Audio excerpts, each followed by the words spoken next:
नमस्कार। आपका अखबार के YouTube चैनल पर आपका स्वागत है। मैं हूं प्रदीप सिंह। मेरा सुंदर सपना टूट गया।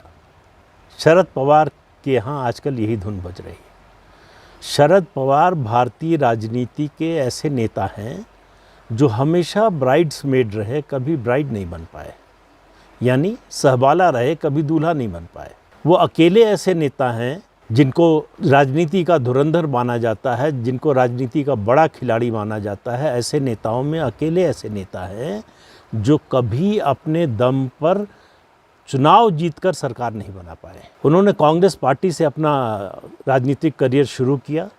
1978 में कांग्रेस से विद्रोह किया और सरकार बनाई। 1980 में इंदिरा गांधी जब लौट कर आई तो उन्होंने सरकार बर्खास्त कर दी और उसके बाद 6 साल तक शरद पवार राजनीति के बियाबान में भटकते रहे। मराठा नेता, मराठा स्ट्रॉन्ग मैन और जाने क्या क्या उनके बारे में कहा जाता है, लेकिन शरद पवार कभी अपने बूते पर चुनाव नहीं जिता सके।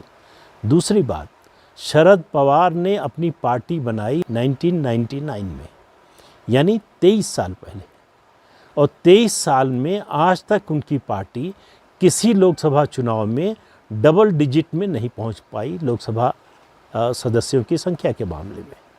तो इससे शरद पवार के बारे में जो उनका जो ऑरा बनाया गया है राजनीतिक, उनका जो कद बनाया गया, उनके बारे में जो कहा जाता है, जो वास्तविकता है, उसका अंदाज़ा लग जाएगा।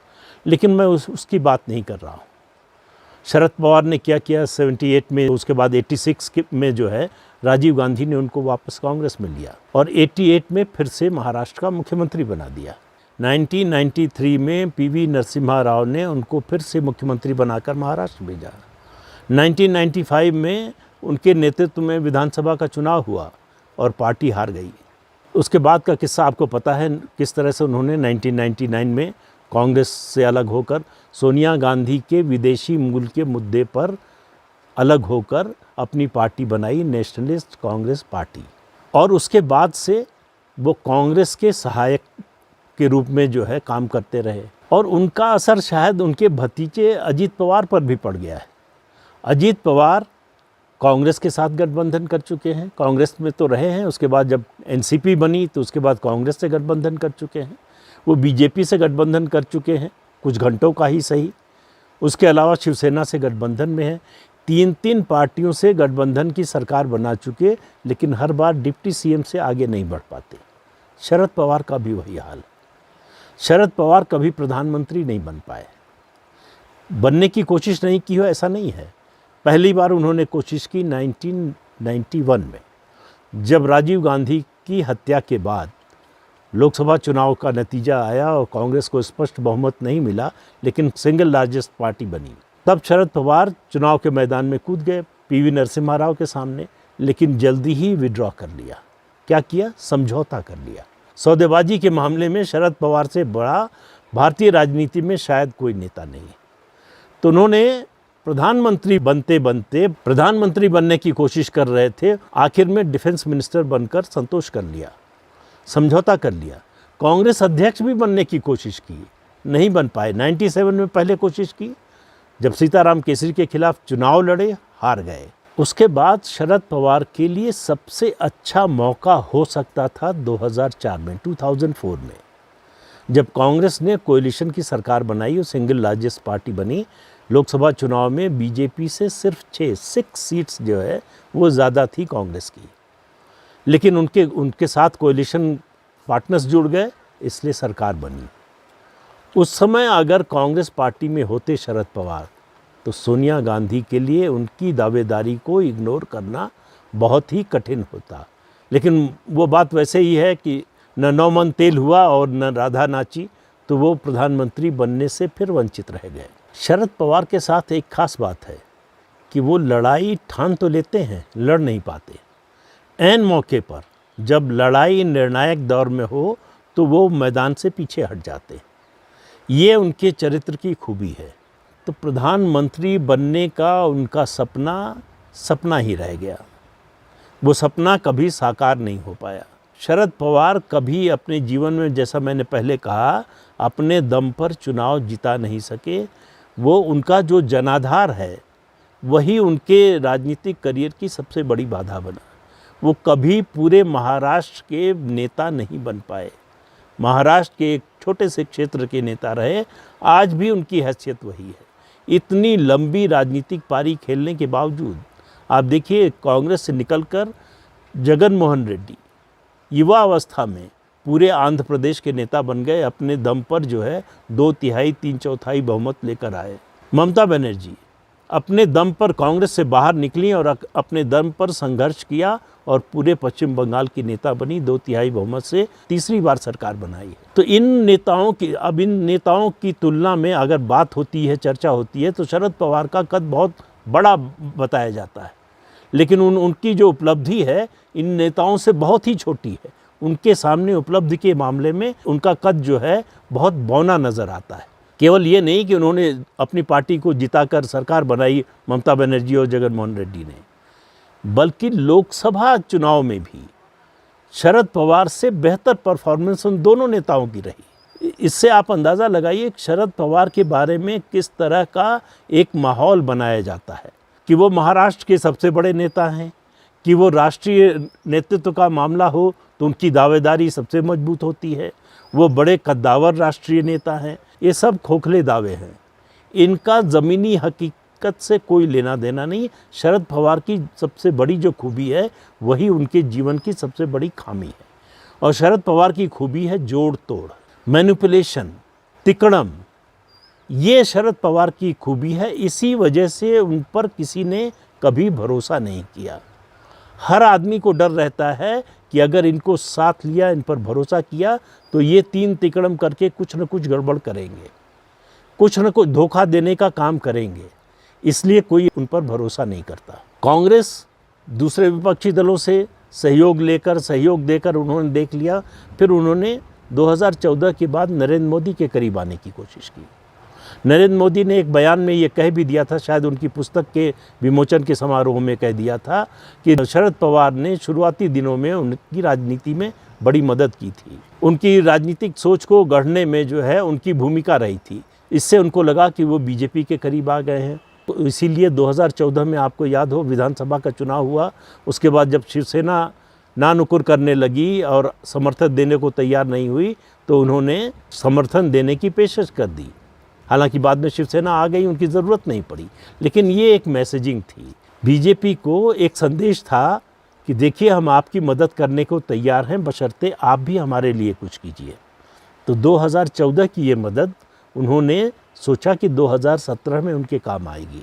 2017 में जब राष्ट्रपति का चुनाव होने लगा, तब उन्होंने कोशिश की राष्ट्रपति बनने की बीजेपी की मदद से, और उनके नाम को बढ़ाया। उनके लिए कैंपेन करना शुरू किया। किसने? उद्योगपति राहुल बजाज ने। उन्होंने दूसरी पार्टियों के नेताओं से बातचीत करनी शुरू की, और जब उनको समझ में आ गया कि कुछ मामला आगे बढ़ नहीं रहा है, कोई समर्थन करने को तैयार नहीं है, तब शरद पवार ने तुरंत बयान दिया कि नहीं, मेरी राष्ट्रपति बनने में कोई रुचि नहीं है। ये तो राहुल बजाज की अपनी व्यक्तिगत इच्छा थी जो उन्होंने जाहिर की। तो शरद पवार को तब से ये मालूम हो गया है, उनका प्रधानमंत्री बनना बहुत ही कठिन है। राष्ट्रपति वो तब तक नहीं बन सकते जब तक बीजेपी का समर्थन न हो। इसीलिए इस बार भी जब पेशकश की गई विपक्षी दलों की 17-18 दलों की बैठक में, उनको सर्वसम्मति से राष्ट्रपति पद का उम्मीदवार बनाने की कोशिश हुई, तो उनको समझ में आ गया था कि अगर बीजेपी का समर्थन नहीं होगा तो उसके बिना वो बन नहीं सकते, और बीजेपी कभी उन पर भरोसा कर नहीं सकती। खास तौर से राष्ट्रीय स्वयंसेवक संघ उन पर कभी भरोसा नहीं कर सकता। बीजेपी के लोगों को या आरएसएस के लोगों को सबको पता है कि शरद पवार सेकुलरिस्ट हैं। वो उनसे अपनी विचारधारा के करीबी की कभी उम्मीद भी नहीं की जा सकती। तो इसलिए जो है, उनके उम्मीदवार बनने या उनके राष्ट्रपति बनने की कोई संभावना नहीं रह गई है। इसलिए उन्होंने कहा हमारी इच्छा नहीं है। और वो चाहते तो एक प्रतीकात्मक लड़ाई के लिए भी उम्मीदवार बन सकते थे, वो भी उन्होंने मना किया। वो क्यों मना किया? वो इसलिए कि उनकी नज़र 2024 यानी अगले लोकसभा चुनाव पर है। उनको लगता है कि अगला लोकसभा चुनाव, उसमें वो विपक्ष के प्रधानमंत्री पद के उम्मीदवार बन सकते हैं। ये उनकी आखिरी कोशिश होगी, ये उनकी आखिरी पारी होगी जो खेलने की कोशिश करेंगे। तो अगले लोकसभा चुनाव में अगर वो विपक्ष के उम्मीदवार बनते हैं, हालांकि वो बहुत मुश्किल बात है, क्योंकि ये महत्वाकांक्षा ममता बनर्जी की भी है, ये महत्वाकांक्षा के चंद्रशेखर राव की भी है, और कांग्रेस पार्टी से राहुल गांधी तो सदैव तैयार हैं। तो ऐसे में उनको कोई बनाएगा, इसकी संभावना कम है, लेकिन उम्मीद पर तो दुनिया कायम है। तो उनको लग रहा है कि, इसलिए आप देखिए कि पिछले कुछ समय से, और ये तय किया उन्होंने 2019 में, जब उन्होंने बीजेपी का रास्ता रोकने के लिए शिवसेना से गठबंधन करके महाराष्ट्र में सरकार बनाई, तो उन्होंने एक तरह से घोषणा कर दी कि अब उनको बीजेपी से कोई उम्मीद नहीं है। तो शरद पवार छोटे तालाब की बड़ी मछली है। वो अपने पूरे राजनीतिक जीवन में कभी बड़े तालाब में उतर नहीं पाए। जब उतरने की कोशिश की तो नाकाम साबित हुए। तो इसलिए शरद पवार का जहाँ तक सवाल है, उनके प्रधानमंत्री या राष्ट्रपति बनने की कोई संभावना दूर दूर तक दिखाई नहीं देती। लेकिन राजनीति ऐसी चीज़ है कि 6, 7, 5 MP वाला नेता भी कोशिश करता है, लोकसभा सदस्य वाला नेता भी, उसकी महत्वाकांक्षा होती है कि वो प्रधानमंत्री बन सकता है। और शरद पवार के मन में ये महत्वाकांक्षा है। मैं तो इसे गलतफहमी कहता हूँ, ये खुशफहमी है कि उनको कोई प्रधानमंत्री बना सकता है। दूर दूर तक मुझे इसकी कोई संभावना नज़र नहीं आती। लेकिन शरद पवार और उनके करीबी लोगों को, ख़ास तौर से उनके परिवार के लोगों को, ये लगता है कि भारत में उनसे बढ़िया प्रधानमंत्री पद का कोई उम्मीदवार है ही नहीं। तो इसलिए जो है, ये बहुत से नेता होते हैं, आप अगर देखेंगे तो वो अपने जीवन के अंतिम पड़ाव में, राजनीतिक जीवन की बात कर रहा हूँ, राजनीतिक जीवन के अंतिम पड़ाव में अपने परिवार के लोगों के वश में हो जाते हैं। अभी नाम नहीं लूँगा, बहुत से नेता हैं, और बहुत से नेता ऐसे होते हैं जो हमेशा जो नंबर 1 की कुर्सी है उसके दावेदार बने रहते हैं, कभी उस पर पहुंच नहीं पाते। उनका जो प्रारब्ध है वो नंबर 2, नंबर 3, नंबर 4 तक ही बने रह जाता है। वो कभी नंबर 1 तक पहुंच नहीं पाते। पहुंच इसलिए नहीं पाते कि केवल महत्वाकांक्षा होने से आप वहाँ नहीं पहुंच जाते। उसके लिए आप ज़मीनी आधार चाहिए, जो शरद पवार के पास तो कतई नहीं है। जो नेता अपने प्रदेश में सबसे बड़ी पार्टी का नेता नहीं है, उस नेता को अगर ये गलतफहमी हो जाए, जैसे नीतीश कुमार को भी है, उनको लगता है कि बिहार की तीसरे नंबर की पार्टी होने के बावजूद उनमें प्रधानमंत्री बनने की सारी क्षमता है, और उनको जिस दिन वो चाहेंगे निकल कर आगे सामने आएंगे, लोग प्रधानमंत्री बनाने को तैयार हो जाएंगे, लोग हाथों हाथ ले लेंगे। तो न तो शरद पवार न नीतीश कुमार, ये दोनों का जिक्र इसलिए कह रहा हूँ कि ये दोनों अपने राजनीतिक जीवन की अंतिम पारी खेल रहे हैं। इन दोनों को अगर किसी से सबक लेना है, किसी से सीखना है, तो लाल कृष्ण आडवाणी से सीखना चाहिए। हमेशा जब तक राजनीति में रहे, अटल बिहारी वाजपेयी के नंबर 2 रहे, हमेशा पहले नंबर के दावेदार रहे, लेकिन पहले नंबर पर कभी पहुंच नहीं पाए। इसके बावजूद कि 2009 में पार्टी ने उनको लोकसभा चुनाव में प्रधानमंत्री पद का उम्मीदवार बनाया, पार्टी की हालत और ख़राब हो गई। तो ये जो अपनी वास्तविक राजनीतिक हैसियत का आकलन किए बिना केवल महत्वाकांक्षा के आधार पर लंबी छलांग लगाते हैं, वो मुंह के बल गिरते हैं। यही शरद पवार के साथ होने वाला है। तो आज के अंक में इतना ही। अगले अंक में फिर मिलेंगे किसी नए मुद्दे के साथ। तब तक के लिए इजाज़त दीजिए। आपसे अनुरोध है कि चैनल देखिए, शेयर कीजिए, लाइक कीजिए और सब्सक्राइब ज़रूर कीजिए। नमस्कार।